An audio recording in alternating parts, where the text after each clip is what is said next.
پرانید. اگر محمود پاشا آزاد نشود ما نیز آتش میکشاییم.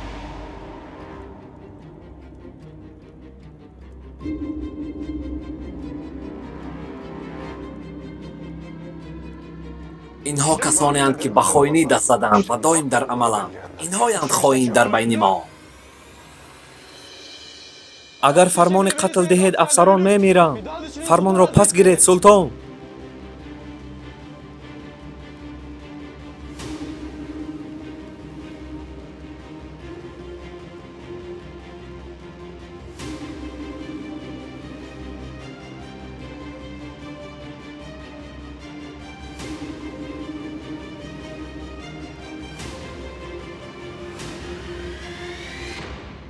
افسران صادقم، این فرمان من است.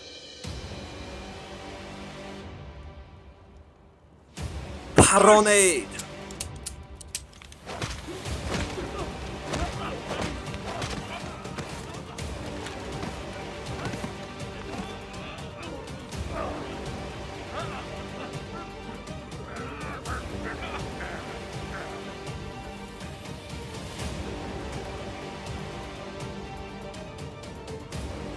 میدانستم در بین به خواهش خود آمدگان خائنان نیز هستند که میخواهند به ما خلل رسانند.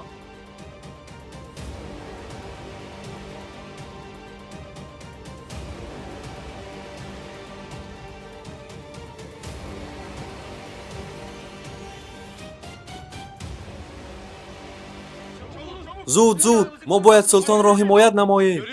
بینید در درون یگان محافظ نیست. احترامتان همین قدر است مگر؟ به قصر وارد میشوید. محمود جلال‌الدین، تا جواب بدیهایت را ندهی نمیمیری. اول به سوالهای دولت جواب میدهی و بعد به سوالهای قبر.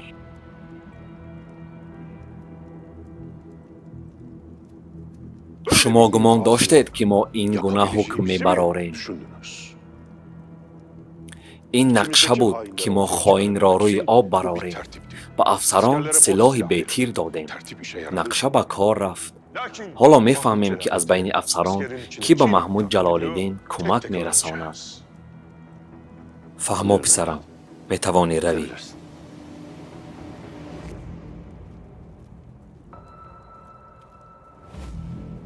چه خبر است پاشا؟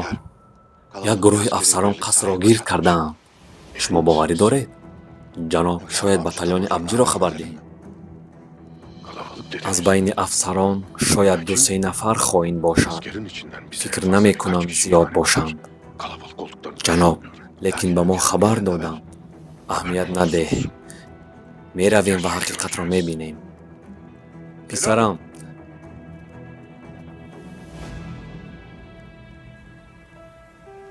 محمود جلال‌الدین و میخائیل را به زندان ببر. به چشم سلطانم.